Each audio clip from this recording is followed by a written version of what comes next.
అమ్మా చందనమి పూసిన ఒళ్ళు చూడు,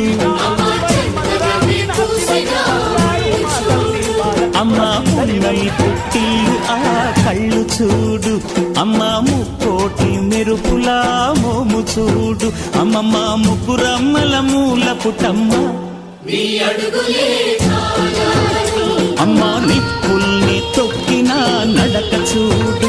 అమ్మా దిక్కుల్ని దాటిన కీర్తి చూడు, 1000 సూర్యులై మెరిసిన శక్తిని చూడు, మనుషుల్లో దేవుడి భక్తుని చూడు.